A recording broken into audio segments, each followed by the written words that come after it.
The PERM application was denied for this acupuncturist because the Department of Labor's internal system had a glitch that shut down. We filed a motion to reconsider saying that it's their technical issues. We're not going to blame them. We're not going to sue them, but please approve this PERM application. The client has been waiting for years. He is this health professional acupuncturist, but alas, the motion to reconsider was denied as well. Luckily, we filed a new prevailing wage way back in the day. And now we're able to utilize it and get this case approved. That 140 was filed, and within 10 days, the entire case was approved. This is an acupuncture EB-2 success story. Let me walk you through step by step exactly what happened and what you can learn from it. Let's go.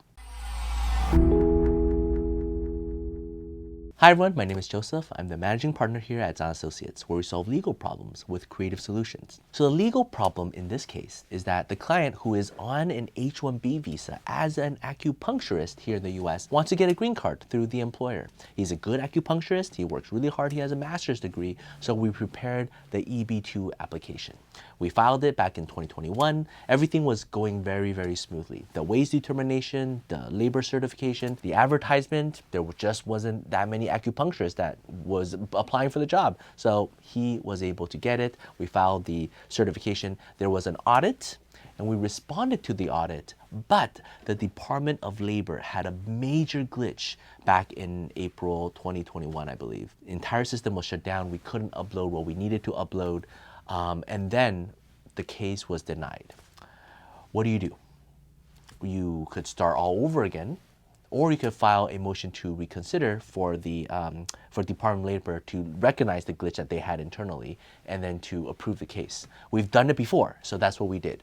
But we didn't want to just wait for the motion to reconsider because that could take 6 months or longer. So we just redid the wage determination, redid the ads, and redid the recruitment. We prepared to respond to an audit because we got the audit the first time and we did a motion to reconsider and it was denied. So we think, of course, we're gonna get an audit, but we didn't get it. It was just immediately approved. And then once it was approved, we immediately filed the I-140 for the EB-2 acupuncturist. And then within 10 days, the I-140 was approved. The problem in this case really is just things happen. The ad agency prints the wrong ad, the wrong job description. Department of Labor, in this case, their system crashed. They're revamping the system that we learned about in ALA.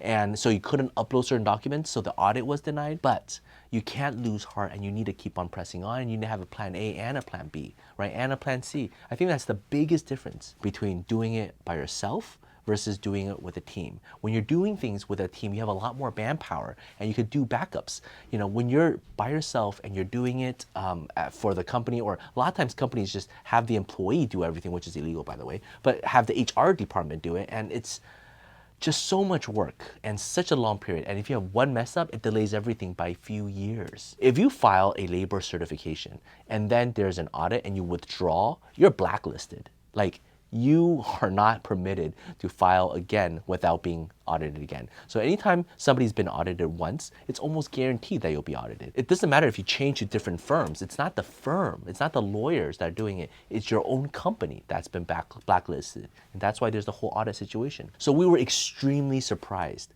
that after having an audit and having a denial of the audit, that the second application we filed was just immediately approved. And then once we filed with I-140 with USCIS, which is like another government agency, again, everything was approved within 10 days. Props to Grace's team that pushed through all of this. When everything just happened, she was like, should we file second wage determination just in case? I'm like, of course, go for it, right? That's a no-brainer. We should always have a plan B going on. A lot of times when we're going through these different cases, I'm like, how can we have an RFE checklist and an RFE brief? I don't remember getting a request for evidence for this case.